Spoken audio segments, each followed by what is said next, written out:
Hai semuanya, apa kabar? Entah baik atau tidak, aku harap kabar baik selalu hadir menyelimuti kalian. Perkenalkan, aku Mehmet L. Bisa dipanggil L.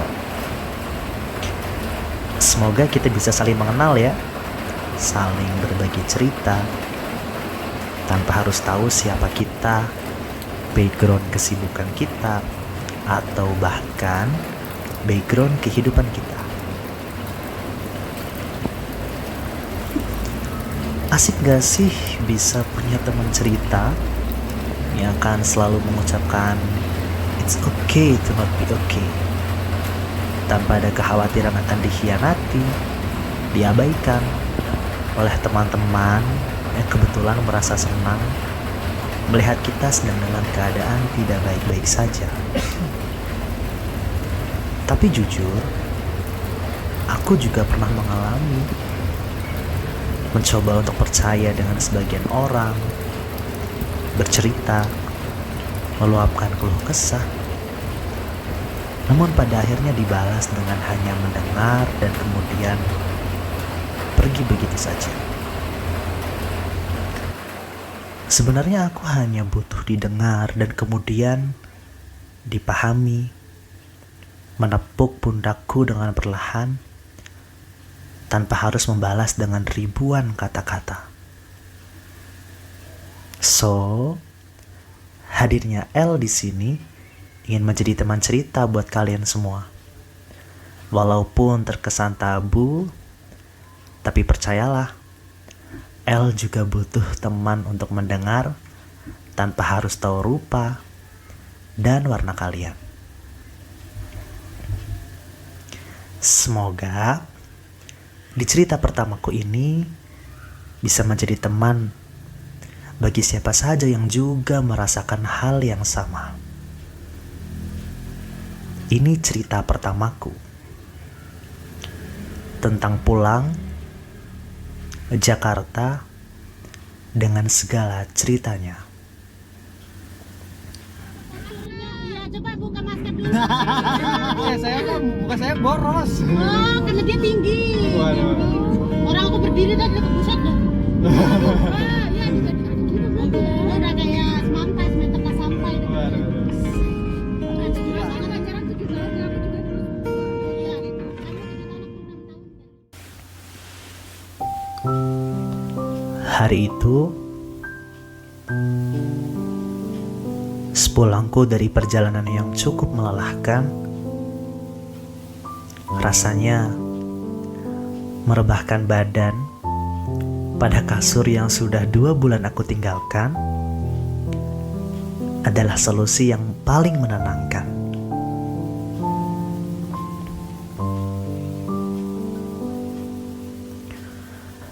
Malam itu, sesampainya aku berjumpa dengan rekan-rekan yang sudah lebih dari 2 tahun bersama. Tingkah sambut mereka cukup menghilangkan kepenatan yang sudah cukup lama aku rasakan sepanjang perjalanan. Dialogku dengan langit-langit kamar saat itu pun hanya seputar siapa ya yang akan aku temui hari esok? Apakah rekan kerjaku? Apakah teman-teman belajarku? Atau justru staf-staf yang selalu menjadi tempat keluh kesah ketika kejenuhan dalam bekerja mulai menyerang?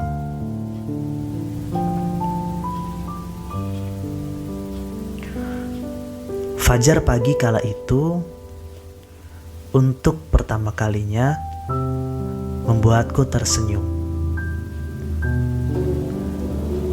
Karena kebisingan yang biasa aku dengar berubah menjadi melodi yang ternyata cukup akan aku rindukan.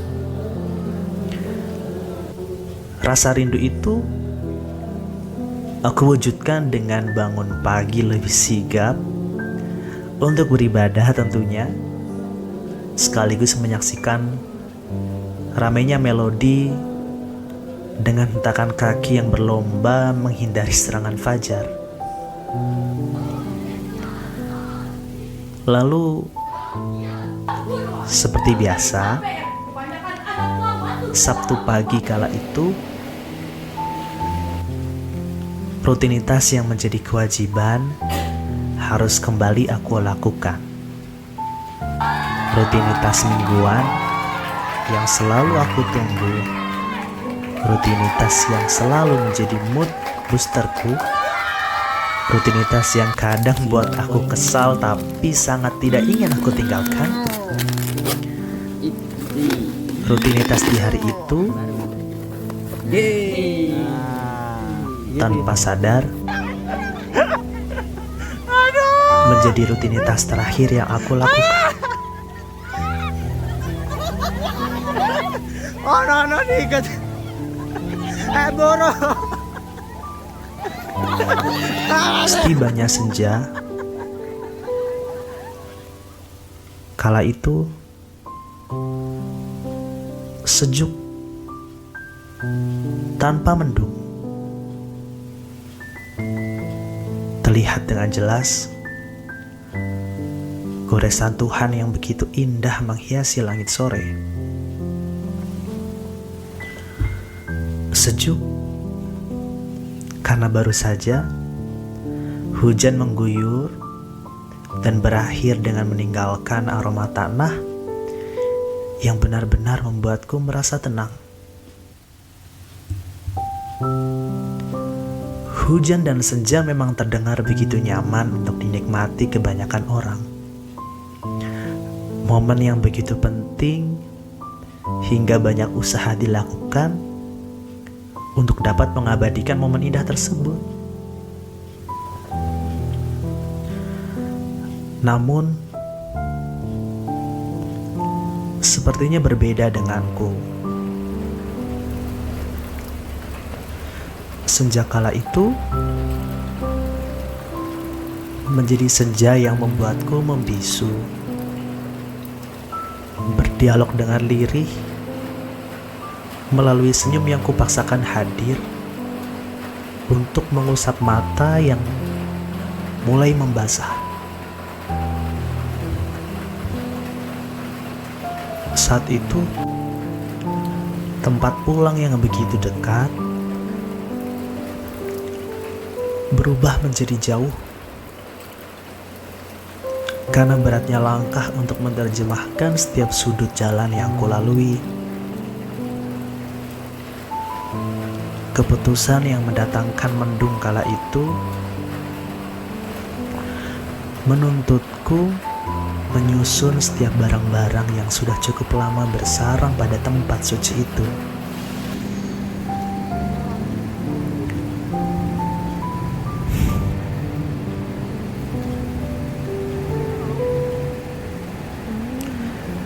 Temuanku pada barang-barang yang bukan kepemilikanku mengantarkanku pada satu perjalanan. Berjumpa dengan rekan lama, mengabadikan momen terakhir, menjadi bahasa curhatku yang kemudian dibalut dengan alasan ingin meet up atau mengembalikan barang milik mereka.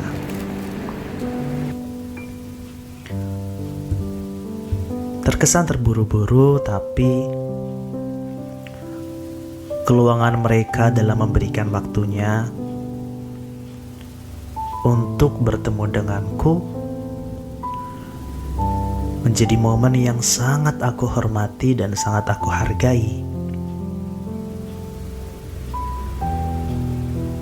Begitupun dengan teman-teman terdekatku. Satu hal yang sangat membuatku merasa bahagia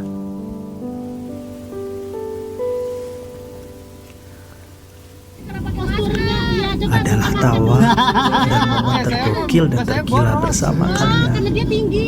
Waduh. Orang aku berdiri tadi ke pusat dah.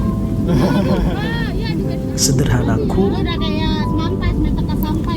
ingin melihat Ada istilah. kalian tersenyum dengan gila seperti biasanya, Cuma jadi kan? tanpa melihat satu tetes mata pun yang jatuh karena kepergian orang sepertiku ini. Sepanjang usahaku memutus semua kenangan itu, dipenuhi dengan perenunganku pada keputusan untuk berdiam, mendengar, dan belajar. Egoisku yang terbiasa mendewakan pemikiranku ini adalah kesalahan yang harus dibunuh dengan diam dan mengalah. Tidak peduli setinggi apa ku bangun sebuah bangunan, jika aku mematahkan satu tiang, tradisinya akan dinilai telah menghancurkan seluruh bangunan. Kerelaan menerima keputusan hati ini menjadi salah satu chapter kehidupanku yang harus ku lalui. Chapter yang membuatku mengerti bahwa di akhir quarter life crisis ini sangat kecil kemungkinannya untuk bisa bertahan dengan bantuan manusia. Melimpahkan semua urusan hidup kita pada makhluk adalah kesalahan pola pikirku yang ternyata menjadikan mendung dan hujan pada hatiku ini. Abaiku pada zat yang menciptakan senja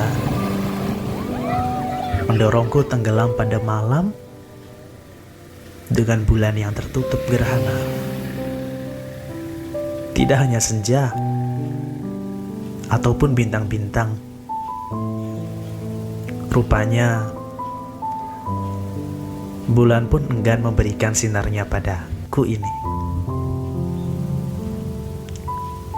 Semua tertutup oleh mendung yang semakin mengabu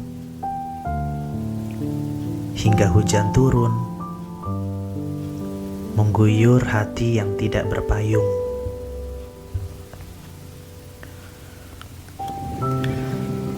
Pilihanku saat itu adalah menyederhanakan momen-momen terakhir dengan tawa, kebahagiaan, mendengarkan, dan menyaksikan betapa bersyukurnya aku memiliki banyak teman-teman yang telah menjadi keluarga bagi diriku ini.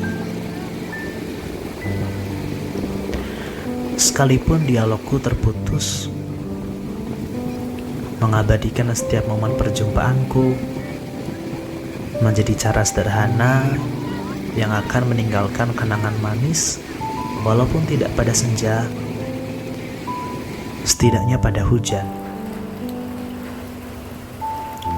Agar suatu saat nanti, ketika kebanyakan orang berusaha mengabadikan senja,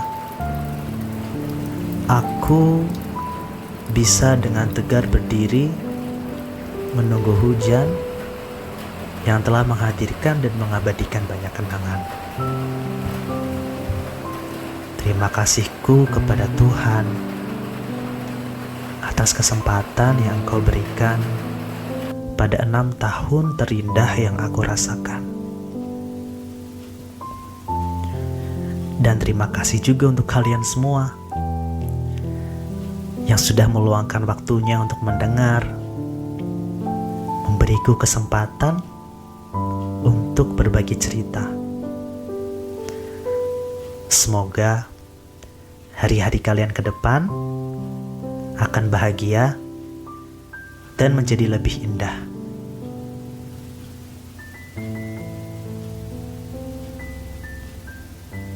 Inilah cerita L.